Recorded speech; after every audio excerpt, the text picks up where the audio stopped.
Thank you for coming. Welcome to the world premiere of the new film by Burrows De Sol and Glenna Owen, Ordinary Love. My name is Cameron Bailey. I'm the artistic director here at TIFF, and I want to thank you all for coming to this festival. And if you've been attending other films, we appreciate that. To begin, we'd like to acknowledge where we are. This is the treaty territory of the Mississaugas of the Credit First Nation and the traditional territory of the Haudenosaunee, the Anishinaabe, and the Huron-Wendat First Nations. They have been on this land and taking care of it, in some cases for thousands of years, and we're grateful to have the opportunity to be in this community. A reminder that this film and every film in the festival is eligible for our most important prize. That's the Grosh People's Choice Award, and that's the award that you vote for. So please remember to vote. You can go online to tiff.net/vote and vote for the films of your choice, your favorite movies. And we want to thank the people and companies who brought us this film, Level Film, Bleecker Street, Bankside Films for providing us with today's film, and also big thanks to the British Film Council for their support of this film and all of the British films at the festival. Burrows De Sol was born in Belfast, and she's co-directed with Glenna Owen the feature films Cherry Bomb and Good Vibrations. Glenn was born in Northern Ireland, and they've worked together as a filmmaking pair for many years, making films that illuminate really human experience. Films can do a lot of things. They can transport us to fantasy worlds. They can allow us to imagine things that we can't do in real life. But movies can also very powerfully illuminate the lives that we live. And the film you're about to see, I think, does that.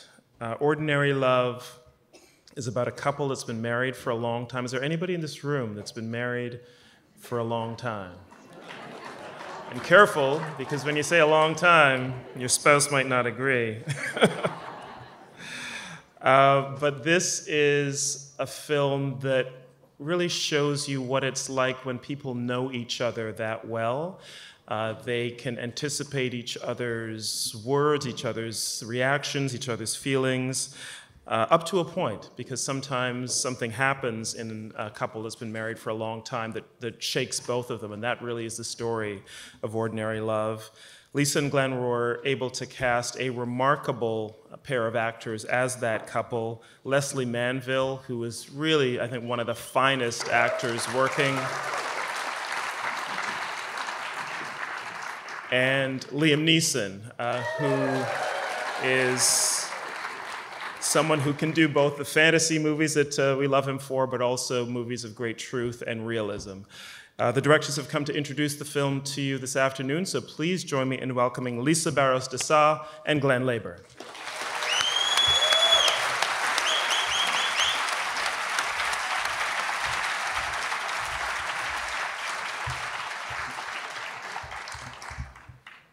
Thank you, Cameron. Wow, what an amazing venue. This is incredibly magical.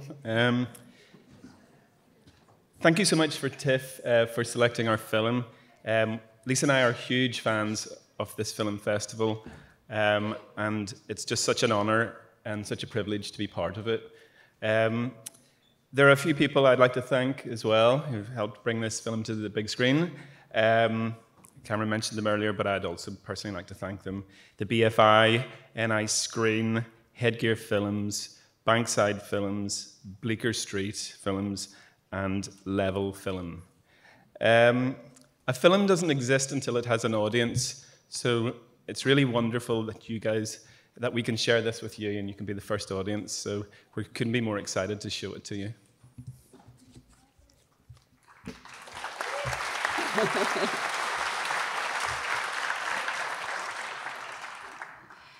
This is a film about love, the epic and everyday business of living and loving, and it's certainly been a labour of love and a very personal endeavour for all of our brilliant creative and production team. You'll meet many of them later at the Q&A, but I just wanted to say a special thanks now to our fantastic screenwriter, Owen McCafferty, his wife, Peggy McCafferty, and our dear friend, David Holmes, who got us all started off on the journey of this film.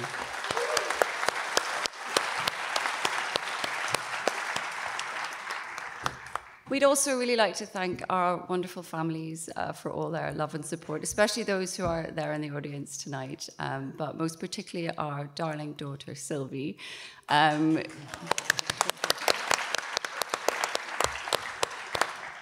was a very big part of the journey of making this film, so we're so happy that she's here with us tonight.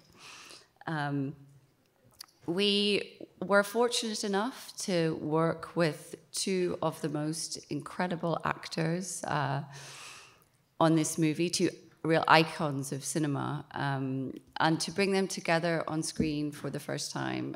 What a privilege, really.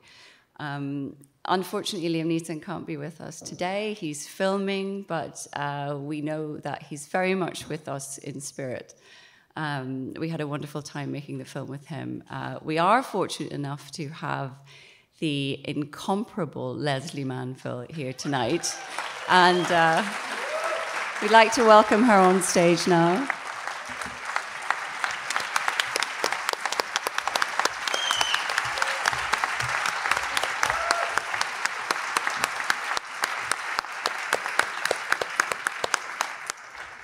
Lesley, it was a joy and a masterclass working with you every day. And I just wanted to thank you for the love and the care and the sheer brilliance that you put into making this film, our film. So thank you. And I think we should let everybody watch it now. Yes, definitely. Thank you so much. And we hope you enjoy the film.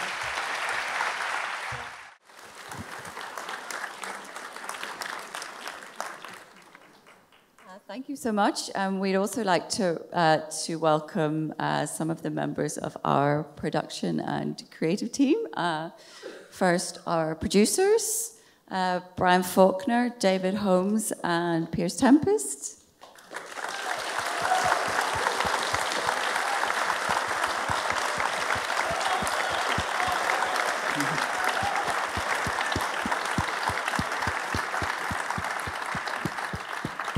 And David, of course, also created the beautiful soundtrack for our film, along with Brian Irvine.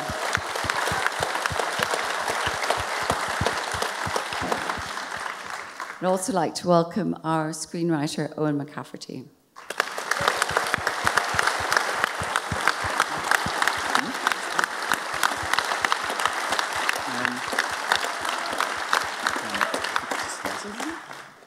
And do we have our cinematographer, Piers McGrail? Is he with us? Here he is, here.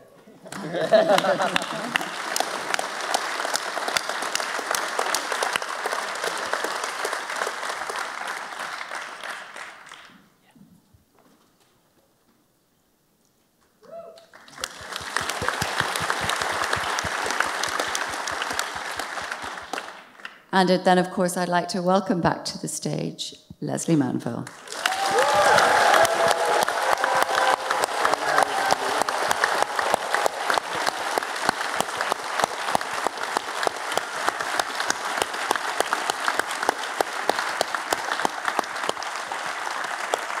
Before we open up the Q&A to the audience, I'll kick it off with a question. Maybe Glenn and Lisa, you could talk about how you first got attached to the project and what attracted you to the story. And then maybe, Owen, you could also speak to where the story came from. Well, yes. I mean, it all starts with Owen and his wife, Peggy. And I think Owen will not mind me saying it's a very personal story. And he'll maybe talk a little bit about that if you would like to. We had wanted to work with Owen for some time. He's a wonderful, very celebrated theatre writer in Ireland, as many of you will know. And David Holmes and Glenn and I have a production company together, and we've been talking to Owen about a project. And then David approached Owen with the idea of turning a very personal story into a screenplay, his first screenplay. And I'm not sure Owen was immediately convinced this was a good idea, but... David can be very persuasive. Yeah. But our attachment to... So we knew that, if it was such a personal story, this could lead, a great writer to produce some of his best work. So we were very excited about developing this. We were really drawn to the story because it's such an unusually unsentimental and intimate look at marriage. We saw immediately that it wasn't a cancer story so much as a love story. and one that felt like it had a lot of fresh insights into long-term relationship, which is really the kind of relationship that we don't see so often portrayed. We also loved, I think, that it looked at the minutiae of life. It talked about the poetry of those everyday moments, because even while we're going through the biggest and most dramatic events in our lives, the kind of epic events, life is still passed in the moments and the details, and you've still got to unload the dishwasher and go to the supermarket and all of those things. And I thought that we thought that the script really honored both those dark things that we all have to go through, but also the warmth and the humor that we bring to those in everyday life. Glenn or Owen, I don't know if you want to add on to that, or...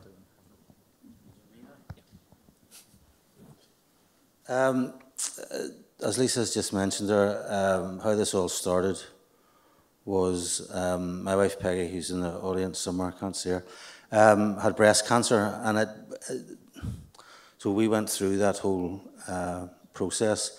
It wasn't anything actually that I ever thought I was going to write about.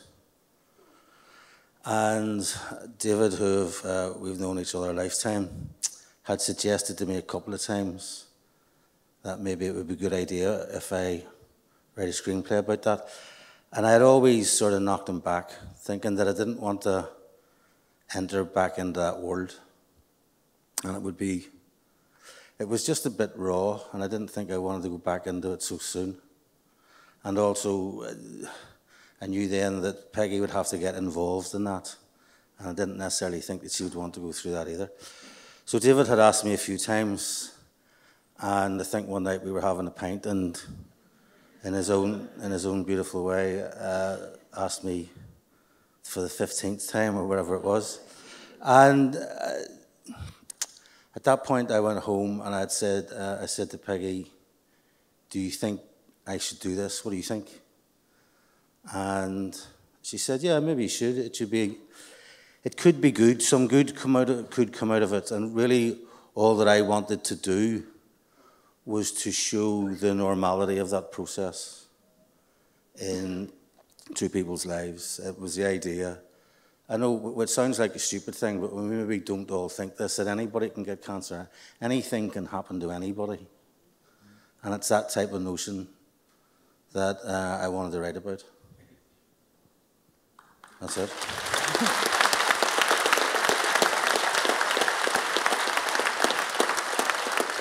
My next question is for Lesley. First, congratulations on this performance. It's really, really something incredible. Perhaps you could also talk a bit about what attracted you to this role, and Sorry, say that what again. attracted you to this role. Liam.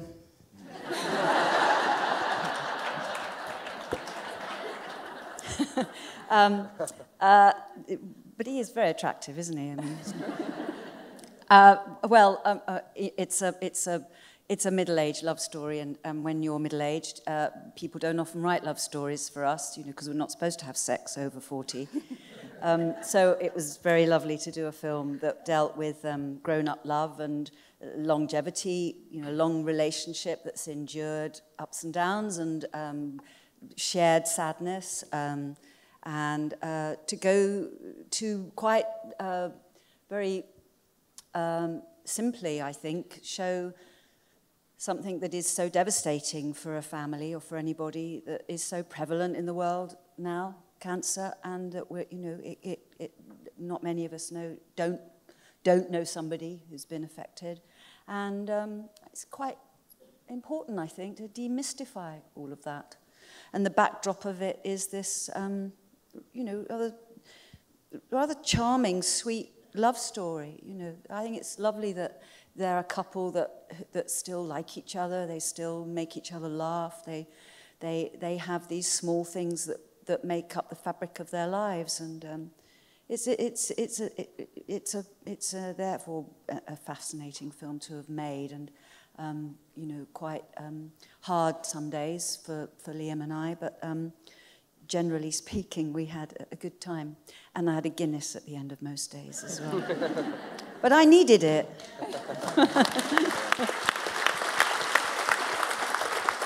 If there are any questions in the audience, please raise your hand. We'll start in the front.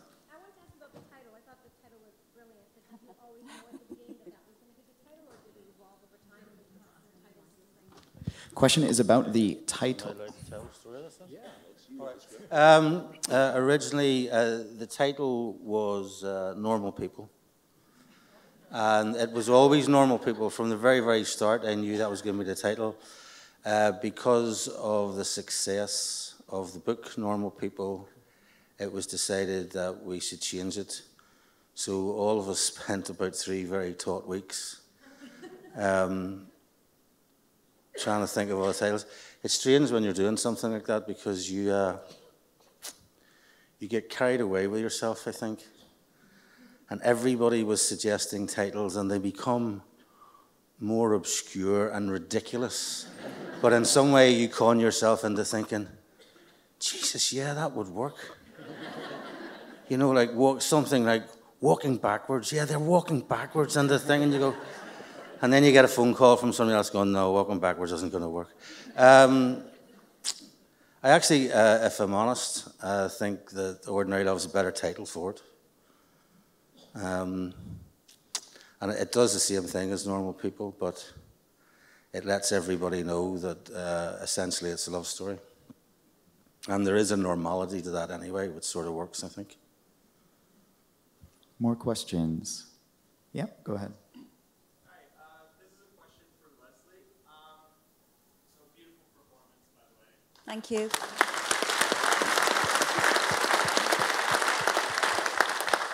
I guess I wanted to know specifically about your performance with the physical ailments, such as like when you were freezing or when you were too hot or in pain.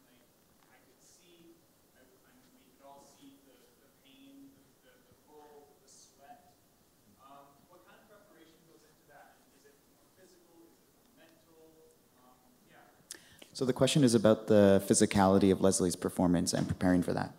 I think that sometimes you can try and work things out too much.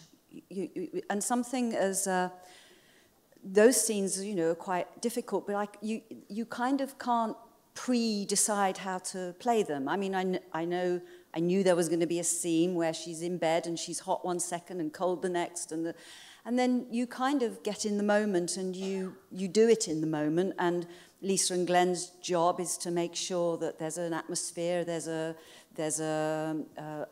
proper environment for Liam and I to do what we need to do, and they are, you know, helping and encouraging and all of those things. But at the end of the day, I mean, of course, I worked out Joan. I thought a lot about Joan, and we talked about her. And then the other bit that you have to layer on top of that, which is Joan with breast cancer, is complicated because it's a big filter for this character. But a lot of those scenes, particularly, I sort of played them more in the moment, I think, and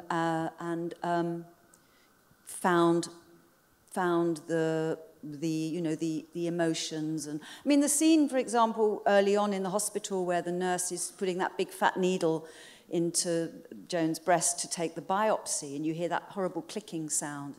I mean, obviously they weren't doing that to me, but the nurse was so wonderful. She was a real cancer biopsy nurse, and just her talking me through it, you know, it was so helpful to have the real people doing things. And similarly, the nurse who was administering the chemo was a real chemo nurse. And I don't know, it just made me feel more like I was in a real hospital having this done to me by real people, and it makes something happen.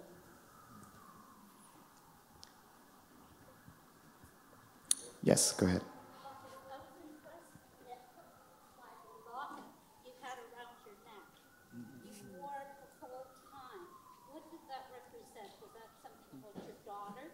So the question was about the locket around a character's neck. Yes, the locket is very significant. It does have a picture of her daughter in it, and I actually put a picture of my real-life granddaughter in it. Yeah. Now you're crying, aren't you? Yes, go ahead. Yeah.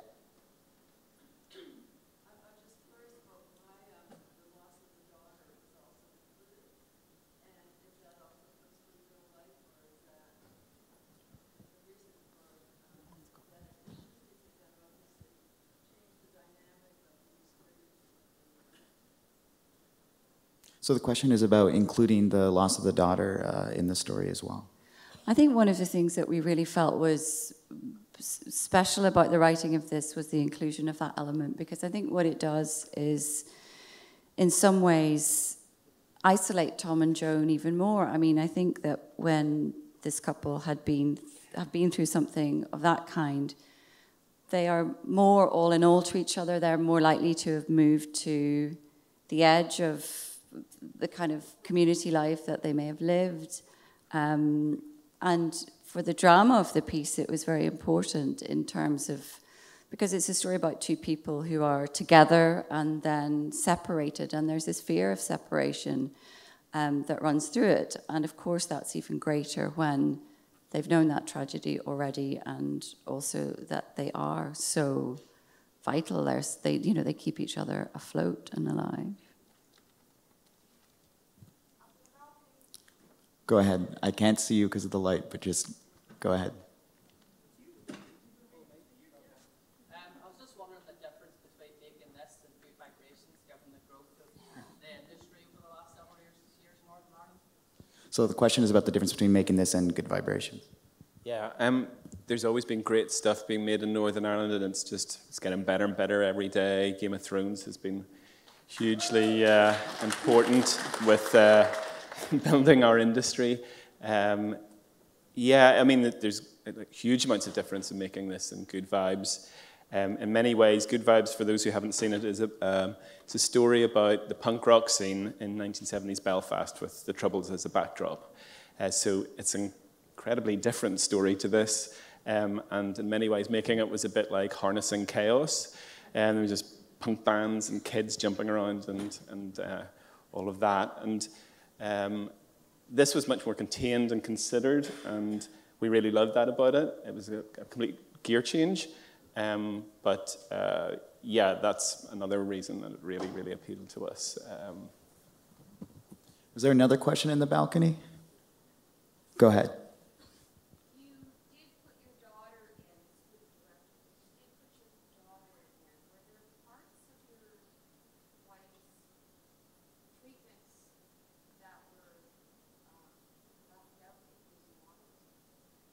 So if I understand the question correctly, it's for the screenwriter, and it's about whether there were some details that were not in the film. I imagine there were. I mean, there are many elements of the family story that are fictional and not. Oh, yeah. No, sorry. The thing about the daughter is made up. What I wanted to do was just in that sort of, again, in that normal type of a way, to have something happen to people that something has already happened to. You know, we meet them at a point where they're just maybe starting to find their own normality with living with each other after something tragic happened to them. And at that point, then Joan discovers that she's got breast cancer. So no, I mean that the thing about the daughter is made up. But it did, in terms of storytelling, it sort of worked slowly throughout it. That you could see that the story is both about love and grief, and that there's a nice It's a nice thing in the end when you see that young man who's now on his own because his partner has died is just, as you can see, slowly going to start getting to know those people. So in some way, through something tragic happening, it has enabled those people to move on. So in losing their daughter, somebody else has now come into their life. And that was meant to be the continuation of it. Unfortunately, that is all the time we have. On behalf of myself, the festival, and everyone here, thank you for being here in Toronto.